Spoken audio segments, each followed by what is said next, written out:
People always want answers.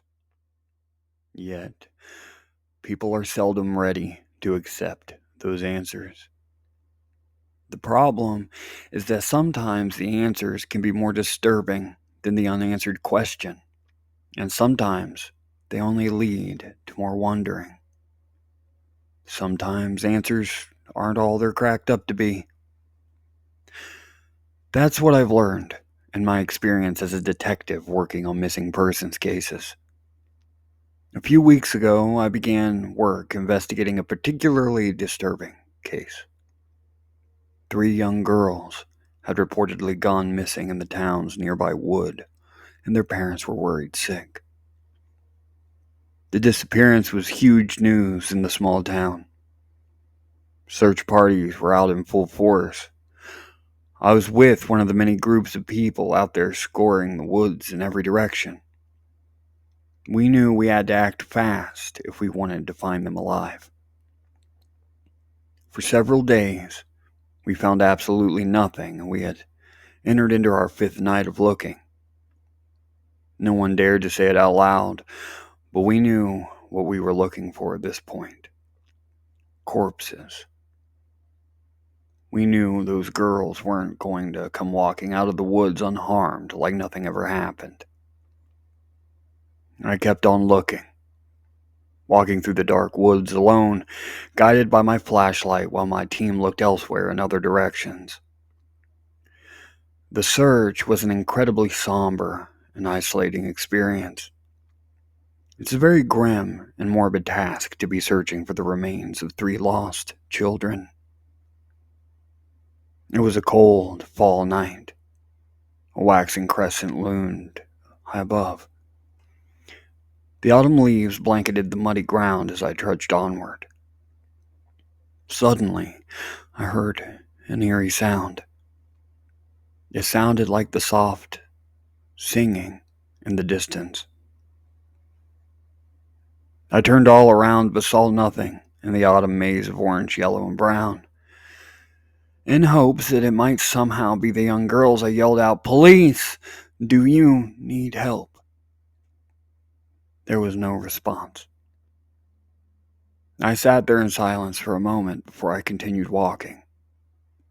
I noticed something very bizarre up ahead and went to inspect it. It was what I can only describe as an archway made of sticks and leaves. They formed an oval size that a person could walk through.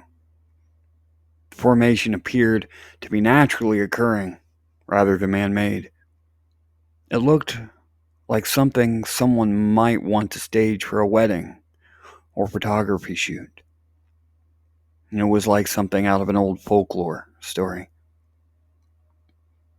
What happened next is beyond comprehension.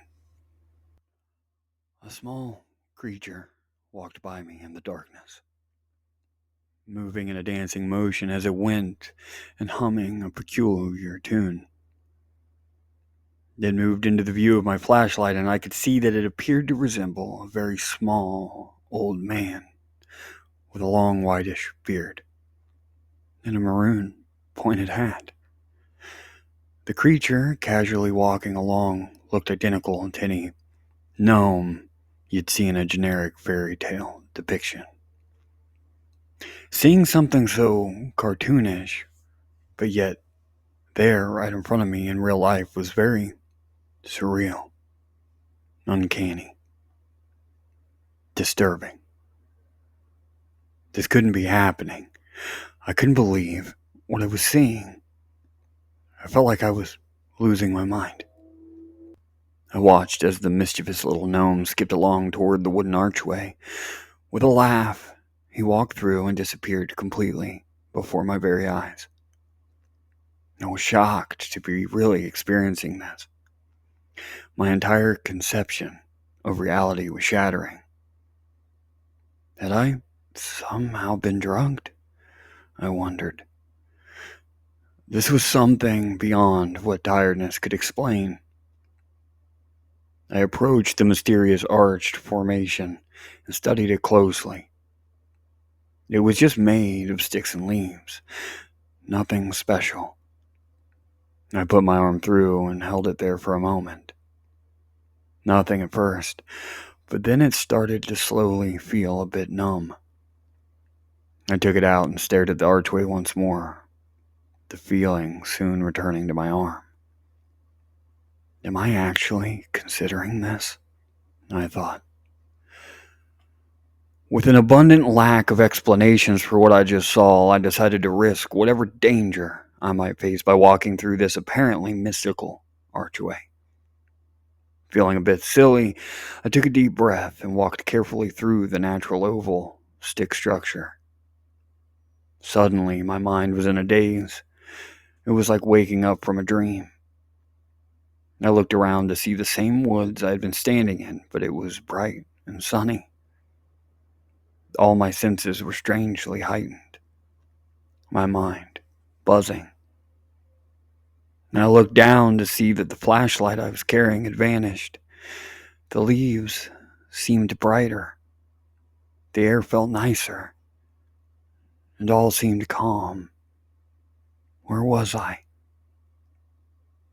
I looked around, and that's when the little creatures came in, appearing from behind the nearby trees. There must have been about 10. The gnomes were smiling as they danced around in a circle, laughing and singing an oddly familiar song. One of the gnomes walked up to me and began to mischievously dig through my pockets. He found the change I had and then stole a single quarter. He lifted the shiny silver coin up in the air and it reflected the sun burning brightly above. He let out a trickerish laugh, put the quarter in his pocket, and joined back with the others in their dance. I had no idea where I was, what I was witnessing, or how to react to any of it. Suddenly, the gnomes all took off and ran into the forest. I chased after them, running through a narrow opening in the dense section of the brush. I was greeted with a disturbing new environment and the intense feeling that something was horribly wrong.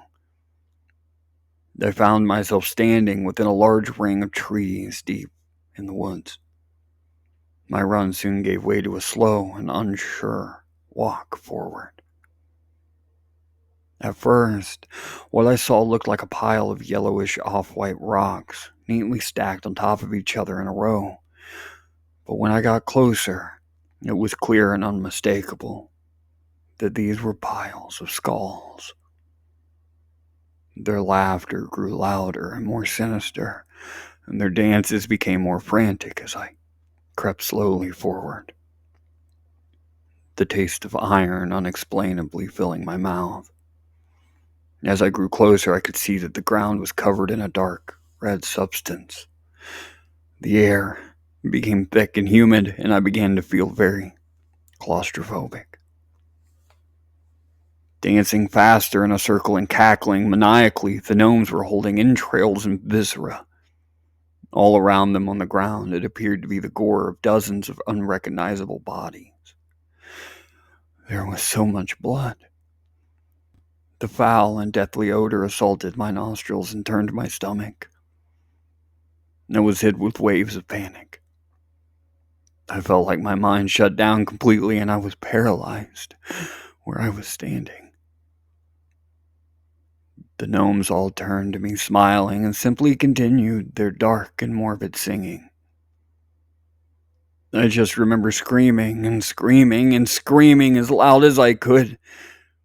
Then, just nothing. The rest is all a blank.